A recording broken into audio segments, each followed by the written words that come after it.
السلام عليكم ورحمة الله وبركاته، حياكم الله في الدرس الثاني.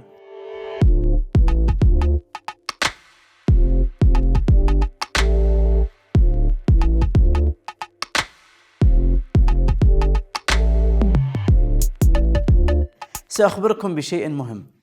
لا شك أن الثقة في الإلقاء مطلوبة كي يستطيع الإنسان الوقوف أمام الجمهور، ومن هذه الجملة نستفيد أن الملقي في حاجة إلى هذه الثقة التي تمنحه القوة، وكي نحصل على هذه الثقة فأنت بحاجة إلى أمرين اثنين. الأول منهم معرفة نقاط قوتك وتميزك، الجانب الثاني معرفة نقاط الضعف والعمل على إصلاحها. نبدأ بالجانب الأول. أولاً التعرف على نقاط القوة في الإلقاء، وهي قوتك أنت. فمثلاً هل تملك صوت يساعدك على الوقوف أمام الجمهور؟ هل تملك مهارة الكتابة والبحث عن محتوى الخطاب الذي تود عرضه أمام الجمهور؟ هل تملك الشجاعة للوقوف على المنصة؟ وهل تملك الرغبة القوية في تقديم أي رسالة أمام المستمعين؟ هذه الأسئلة تتطلب إجابات تساعدك على الاستمرار في تعلم هذه المهارة والوقوف أمام الجمهور. تغريدة: إن تجربة الوقوف أمام الجمهور هي أقوى طريقة تساعدك على التدريب، فابدأ واختر موضوعا بسيطا وجرب الوقوف. والآن جاء دور كتابة نقاط القوة.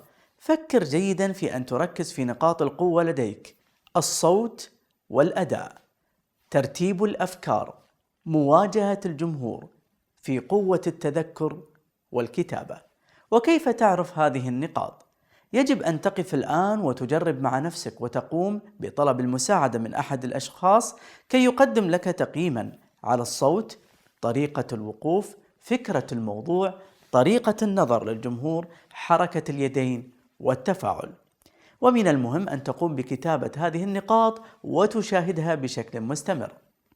أما الجانب الثاني في هذا الدرس، اكتب ما يجعلك ألا تتقدم أمام الجمهور وتبدأ تقسمه، وهذا ما يطلق عليه نقاط الضعف التي تحتاج إلى تقوية.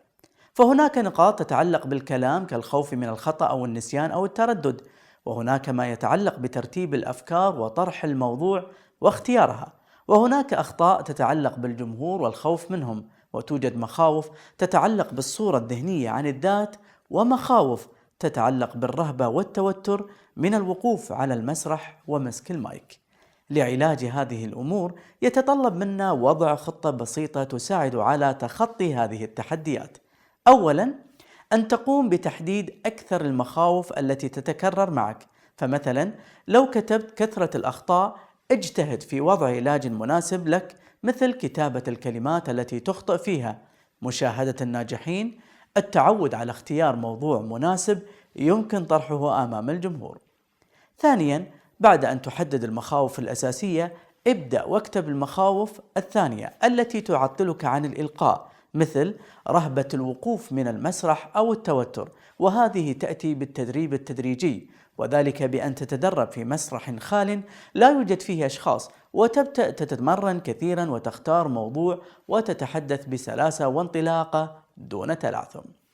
ثالثا ضع لك خطة تمارس فيها الإلقاء بشكل مستمر، ونوع في ذلك بأن تلقي مثلا أمام شخص، ثم شخصين وأكثر، ثم أمام الكاميرا، أو أمام مجموعة أكبر، وهذا الشيء يساعدك على كشف المخاوف وعلاج الأخطاء. إذن كل ما عليك فعله بعد نهاية هذا الدرس أن تكتب نقاط القوة التي تجعلك أكثر ثقة، ثم ترسم خطة العلاج والمخاوف التي تواجهك، وابدأ بأكثر نقطة وكرر العلاج. كان هذا الدرس هو نقطة الثقة لديك أنت، وبداية لتعلم مهارة جديدة هي الإلقاء. شكرا لكم وإلى اللقاء.